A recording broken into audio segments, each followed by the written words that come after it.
The only other exception in the run-up to the general election came by way of a request from the then Deputy Prime Minister, the Honorable Hugo Patt. Again, the Deputy Prime Minister went directly to the Financial Secretary, who came to me. I spoke to the DPM and I said, but you know the policy anyway. I thought that also as a special favor, I would agree, and I so indicated to Joe Wade. What happened thereafter, though,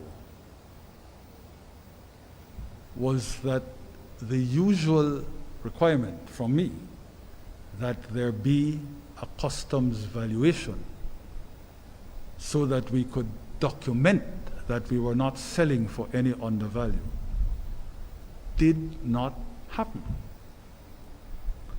And I don't know whether it was because that didn't happen or whether there was some other reason, whether it just fell through the cracks. But that one did not come to me for my formal approval. Now understand that I'm not trying to, in any way, act like some artful dodger. I have said, and I repeat, that orally I had agreed. And if it had come with a customs valuation, I would have affixed my initials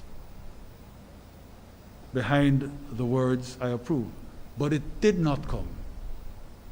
So, properly speaking, I never approved that one. Mr. Justice Sosa, during his entire tenure on the Court of Appeal, refused to have any policeman assigned to him as security and refused the offer of a driver to be paid for by government.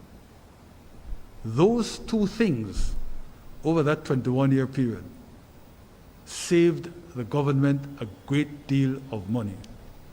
In my view, it would have been churlish, mean-spirited in the extreme, not to have acceded to the request of Mr. Justice Sosa. So I told Joe, I certainly support it. Of course, be sure to get a valuation from customs.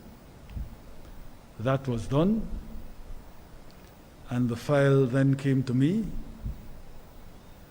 all done by Joe, the valuation, the communication with Mr. Justice Sosa, and then the file came to me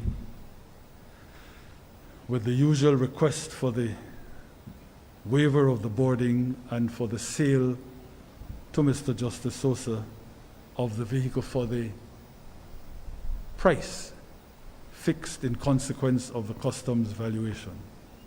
And I wrote, I approve, and initialed and dated that. Dr. Carla Barnett,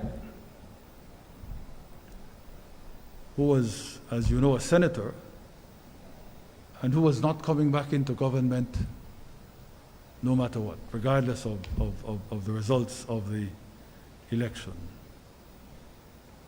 Which results people like you knew to be a foregone conclusion, Mr. Chairman, but it didn't matter. Whichever way it went, Carla Barnett was not coming back. She spoke to Joe and then spoke to me and said, listen, I've been a consultant. Well, she served, as you know, all over the place. Vice President of CDB, Assistant Deputy Secretary General at CARICOM. She said, look, I'm going back out and I'll be on, in effect, my words, not hers, the mercy of the world. I would like to, I won't have the money to buy another vehicle in a better condition than the one I'm currently driving. I would wish for you to make an exception to the policy that you've laid down and allow me to purchase my vehicle.